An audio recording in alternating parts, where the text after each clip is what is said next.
প্রিয় মাধ্যমিক ছাত্রছাত্রীরা, তোমাদের জোয়ার ভাটা থেকে দুটি গুরুত্বপূর্ণ 2 মার্কসের প্রশ্ন মাধ্যমিকে এসে থাকে, যেগুলো এখানে আলোচনা করা হচ্ছে। দেখো, নাম্বার 1 বান ডাকা কাকে বলে এবং নাম্বার 2 সাঁড়াসাঁড়ি বান কাকে বলে।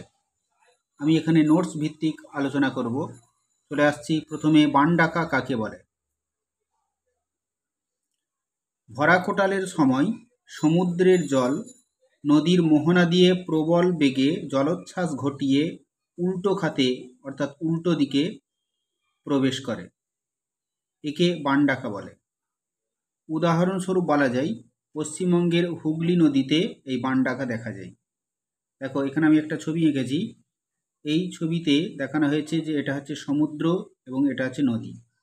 আমরা জানি যে নদী থেকে জল সব সময় স্বাভাবিকভাবে সমুদ্রের দিকে প্রবাহিত হয়, কিন্তু যখন ভরা কোটাল চলে অর্থাৎ সমুদ্রে যখন ভরা জোয়ার হয় বা তেজি জোয়ার হয়, তখন কি হয় না, সমুদ্রের জল নদীর অভ্যন্তরে নদীর ভেতরে প্রবেশ করে। এই প্রবেশ করাটাকেই বলা হচ্ছে কি বান ডাকা। এবং এখানে প্রবল বেগে প্রবাহিত হয়, এই জলটা নদীর অভ্যন্তরে প্রবল বেগে জলোচ্ছ্বাস ঘটিয়ে এবং সশব্দে উল্টো দিকে নদী খাতের উল্টো দিকে প্রবেশ করে, এটাকে বলা হচ্ছে বান ডাকা। তাহলে এখানে তোমরা এই 2 মার্কসের প্রশ্ন হিসাবে প্রথমে সংজ্ঞা তো লিখবে, এর সঙ্গে উদাহরণ দিলে এবং ছবিটা দিলে, তাহলেই তোমরা পূর্ণ নাম্বার পাবে।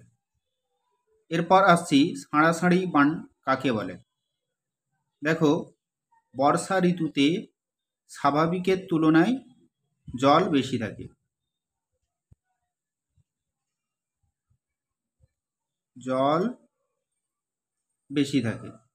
তাহলে নদীতে বর্ষা ঋতুতে বা বর্ষাকালে স্বাভাবিকের তুলনায় জল আমরা জানি বেশি থাকে। আবার ভরা কোটালের সময় অর্থাৎ ভরা জোয়ারের সময় জলস্ফীতির মাত্রা এতটাই অধিক হয় যে ওই অবস্থাকে দুটি ষাঁড়ের যুদ্ধকালীন অবস্থার সাথে তুলনা করা হয়, একে সাঁড়াসাঁড়ি বান বলে। এবং উদাহরণস্বরূপ বলা যায়, ভাগীরথী হুগলি নদীতে এই সাঁড়াসাঁড়ি বান দেখা যায়। এখানে বৈশিষ্ট্য বলে পয়েন্ট করে দুটো বৈশিষ্ট্য তোমরা অবশ্যই লিখে দেবে। নাম্বার 1, এই বান কখনো কখনো 6 থেকে 8 মিটার পর্যন্ত উঁচু হয় এবং এই বান নদীর স্বাভাবিক স্রোতের বিপরীতে ছুটে আসে।